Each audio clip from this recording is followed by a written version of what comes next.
मित्रों नमस्कार, डीबी मराठे सर के इस चैनल पर आपका स्वागत है। याद रहे इस वीडियो में बताए गए सभी विचार, सलाह, मार्गदर्शन डीबी मराठे सर के अनुभव और ज्ञान पर आधारित है। मित्रों, हम शुरू के वीडियो में बता चुके हैं कि हमारा लक्ष्य हमने निश्चित किया है कि हमें खोने के डर से मुक्ति पाना है। और हमें कौन सा रास्ता अपनाना है? चिंतन, विषय पर विचार करना, मनन। आज तक हमने क्या ज्ञान पाया, हमें कुछ लाभ हुआ या नहीं, नहीं तो क्यों नहीं, इस बात पर सोचना, समझना। अध्ययन, इसी विषय के संबंध में कोई किताब या कहीं जानकारी दी हो तो पढ़ना और समझना।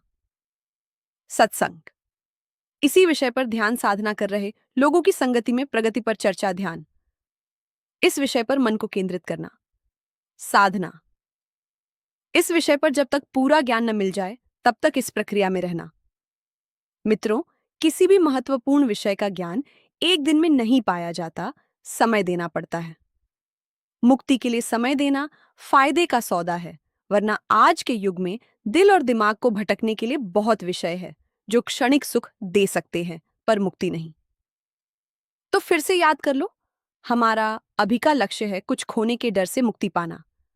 शुरू करेंगे किसी एक विषय पर, जैसे धन खोने का डर। तो पूछते हैं, क्यों खो जाएगा धन?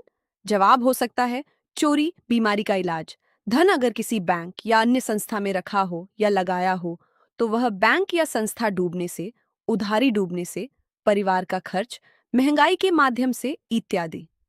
तो दूसरा सवाल है कि क्यों ऐसा हो सकता है? जवाब है कि हम नहीं जानते थे कि ऐसा हो जाएगा। अगर हमें पता होता तो हम हमारा धन हमारे पास और बहुत ही सुरक्षित रखते। तीसरा सवाल है कि हमें क्यों नहीं पता था कि इस तरह धन खोने का खतरा होता है? जवाब मिल सकता है कि हमने किसी ना टाले जाने वाले कारण से ऐसा किया, और हमें थोड़ा पता भी था पर मजबूरी थी। अगला सवाल आता है, कौन सी मजबूरी थी जो खतरा पता होने के बावजूद हमने ऐसा काम किया? जवाब मिलेगा, घर संसार के काम, रिश्ते नाते निभाना, भविष्य की चिंता। अगला सवाल है, तो क्या ये सब करके सारे कार्य पूरे हो गए? जवाब मिलेगा कि कुछ हद तक पूरे हो गए पर पूर्णतः नहीं। अगला सवाल है, तो क्या धन के खो जाने से जीवन व्यर्थ हो जाएगा? जवाब आएगा, नहीं। मतलब जिस बात के खो जाने से सब कुछ खत्म नहीं होगा तो उसके खो जाने के डर से क्यों चिंतित होना है? बस सही सोच समझ से कोशिश करो कि कुछ बुरा ना हो जाए। हमने हमारी योग्यता से, मेहनत से, पूरी कोशिश से धन कमाया रहता है, पर खो जाने का डर से अगर हम चिंतित हैं तो हमें शांति नहीं मिलेगी। याद रहे, कुछ खो जाने से हमारा जीवन खत्म नहीं होता। कुछ समय के लिए दुख या परेशानी हो सकती है। तो बात साफ है कि धन के खो जाने से जीवन सफर रुक नहीं जाता। घर संसार, दुनियादारी, रिश्ते नाते, क्षणिक सुख के लिए धन जमा करो और उसके खो जाने के डर से चिंतित रहो। ये किस तरह का व्यवहार है?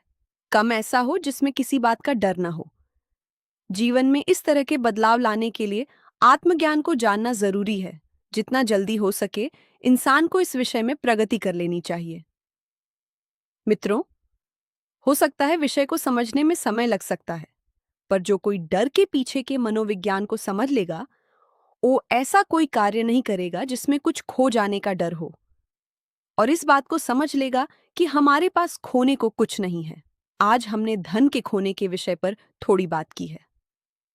आज के विषय का सार यही है कि अगर धन खो जाने पर जीवन समाप्त नहीं होता तो फिर इस डर से मुक्त रहो कि अगर धन खो भी जाता है तो भी हमारे पास बहुत कुछ है।